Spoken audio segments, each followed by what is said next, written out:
YouTube? It's Justin, aka Demonic Sweaters, and sitting behind me is my iBook once again, iBook G4. If you're new to this channel, I do a lot of videos about producing music, and sometimes I use really old computers like this one, and I'm using Linux. I have Ubuntu 16.04 LTS running on this iBook. It's a little bit outdated at this point, but that is the latest version you can run on there, at least easily, as far as I know. And if you want to know how to install Ubuntu on an iBook G4, I have a link down below that will tell you how to do that. But that's not what this video is about. What this video is actually about is something called Ecasound. And what Ecasound is a digital audio workstation that runs 100% in text mode on Linux computers. So what I mean by that is there's no graphics. Everything is done by commands, and you type them in the bash command prompt and or the terminal, and you can do everything, or just about everything you could do in a regular DAW. You can do multi-track recording, you can do effects processing, you can do mixing, you can do MIDI. It's pretty crazy, actually. It's not like the easiest thing to use in the world because it's on, you know, it's all in text, but it's not the hardest thing to use either. Once you get it figured out, it's not that difficult. You know, to really get a really great mix and all this stuff, you know, it takes a little bit of planning and everything. But, you know, why would somebody want to use something like this? Or why would you want to do something like this? Or why would I want to do something like this? Well, why not? I mean, I don't know. I mean, just because. So actually, I recorded a full album using this software a long time ago called 1986, but I didn't really do anything complicated because all it was a synthesizer plugged in, and I just recorded everything live and then edited it later on.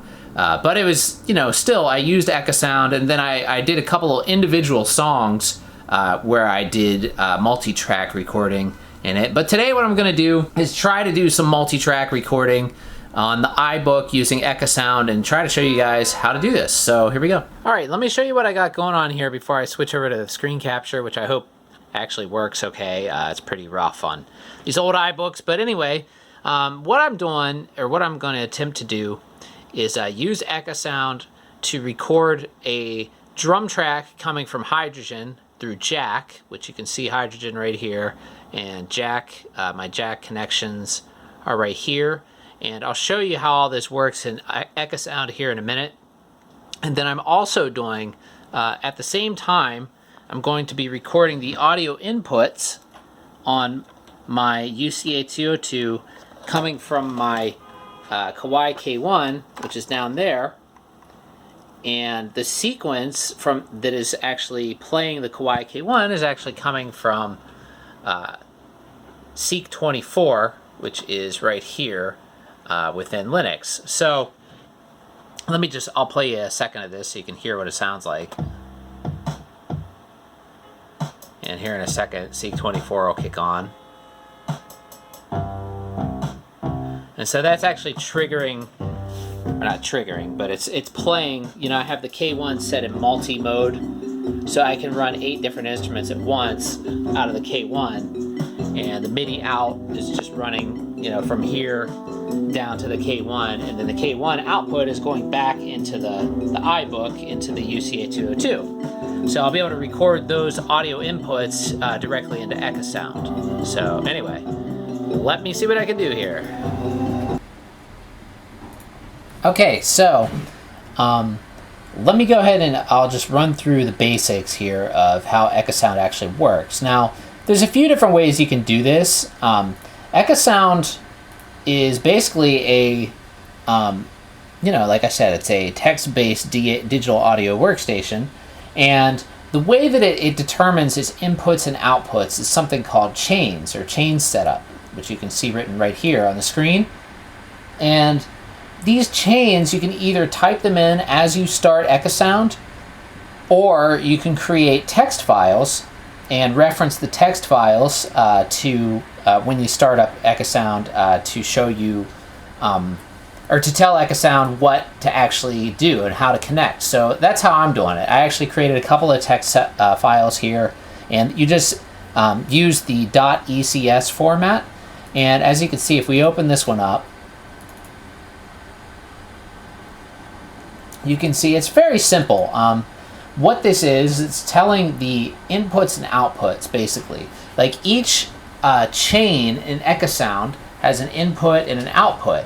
And what you do is you define these chains, and then after Ecasound, when you start Ecasound, you can start it in interactive mode, and depending on what these chains are, it will make those connections as it starts up in interactive mode. So right here, just to explain this to you, these chains, A signifies it's going to be a chain. So -A, that's the flag to tell Ecasound that it's going to be a chain, and then you have to assign it a number. So A or -A:1 is my first chain, and you can see my audio input, -I for input, is jack, and then hydrogen tells Ecasound that basically it will automatically make the connection from hydrogen through jack into Ecasound by just typing it like that, which is really cool.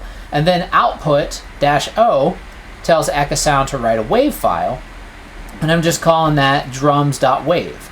And then here, the second one, which is -A number 2, which is chain number 2, I have input is jack, and system just, if we look at our connections here in the jack audio connection kit, system is the inputs and outputs. So it'll tell Ecasound to go ahead and use jack and then use the system connections, and that's going to be what's going to be recording the synth when Ecasound starts recording. And then also, once Ecasound actually, when you start it in interactive mode, it has full jack transport capabilities. That's what I was looking for. So anyway, let me just go ahead and close this.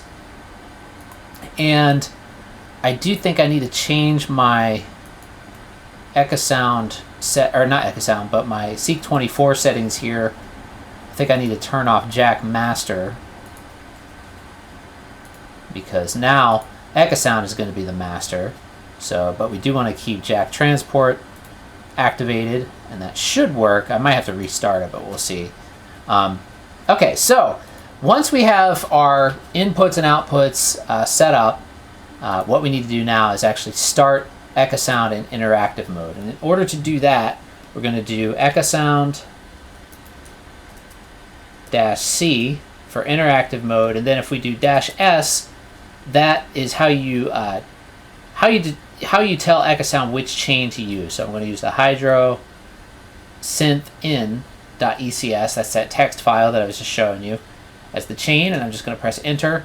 And now you can see right here, it went ahead and connected the chain, Eca chain setup hydro synth in.ecs, and so that tells it to make all those connections that I just created. So now, what we could do here is we type H, we could see all the list of commands for Ecasound in interactive mode.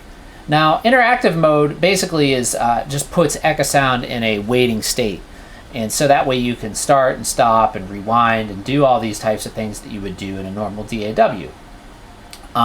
And I'll show you here in a little bit too, like the best place to learn all this stuff, because the man page is, well, you can learn a lot from the man page, but it's a little bit confusing. But there's several other resources online to get a good handle on this. Now, another thing that I didn't do, which you may want to do before you actually start recording, is go into your projects, like my project here in Hydrogen as well as Seq24. Like if I bring up the actual sequencer in Seq24, I probably should have created just an empty spot, like an empty sequence in the beginning before anything starts. So that way, because everything starts processing at once, especially on an old computer and Ecasound, it can cut off the beginning of the recording. So it's just a good idea to have a little extra space there. But like I said, I didn't do that. So I kind of expect the very first couple of seconds to be cut off of my recording. But that's okay for this particular example. So anyway, I'm going to go ahead and try to record now, so we'll see what happens. So for recording, you can see up there it just says to start processing, you just press T. Now it also says play, but that's also going to be recording. It basically starts whatever chain setup you have. Whatever chain setup is active. So I'm going to go ahead and press T, and we'll hear how it goes. And there you can see it just started everything in the background. Started Hydrogen as well as Seq24, and it appears to be playing just fine.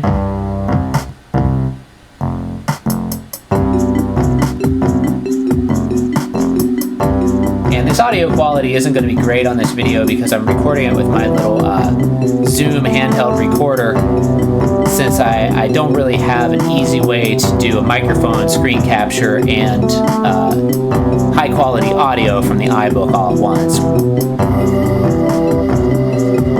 But I'm going to go ahead and let this finish recording, and then I'll show you the result here in a second.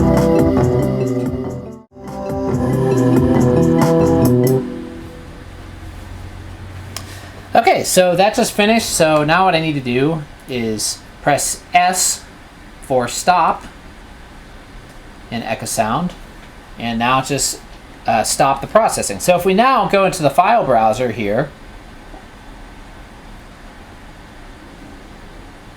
let's go ahead and open it up. And in case you're wondering, I am running IceWM Window Manager. It's my favorite window manager for older computers and Linux because it's just so fast. So let's go into the Ecasound folder here.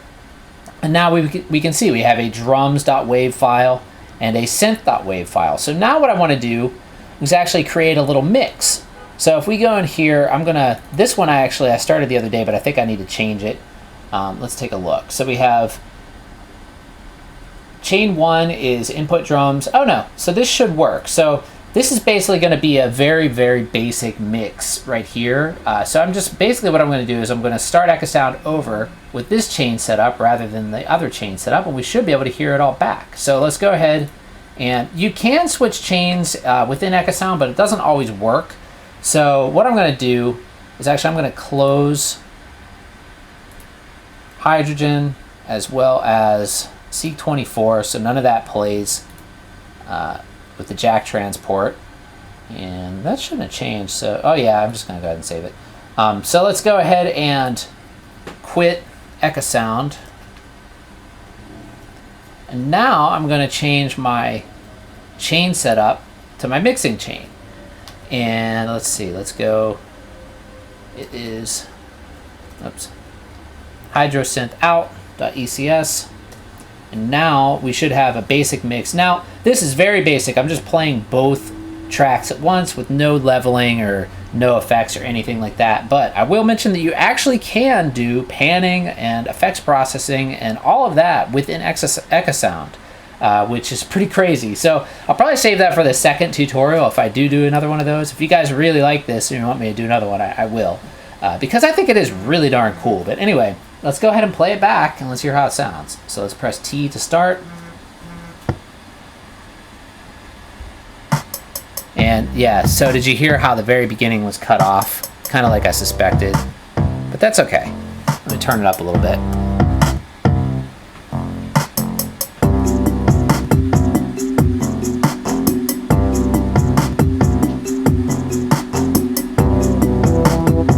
And there it is. So now it's just playing back both tracks that it just recorded. So there's actually a separate drum track and a separate synth track.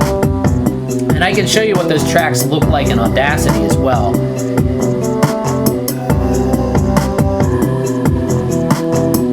And why this is so great, well, for one, using this on a really, really old computer like this is like amazing because it takes like hardly any processing power whatsoever.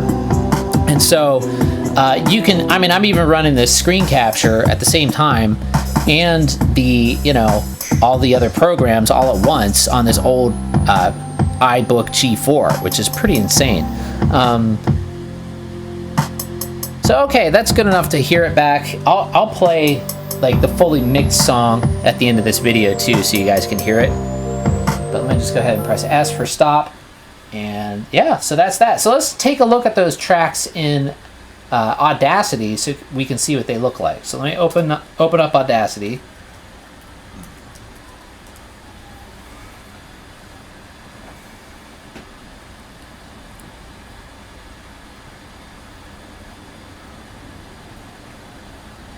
And Audacity is pretty lightweight, but you can see the difference here as to how slow Audacity opens compared to Ecasound. I mean, Ecasound is like, it's nothing. It takes like so little CPU. It's absolutely amazing.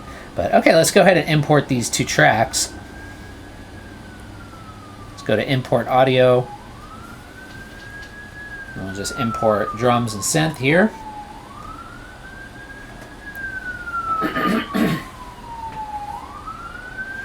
Make a copy of the files, that's fine.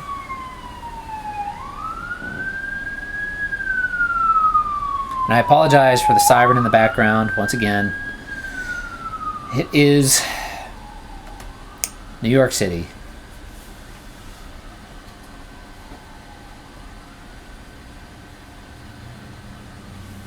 All right, so there, let me just get the view to where you can see everything fit vertically. There you can see there's the synth track and the drums track, and they're separate tracks.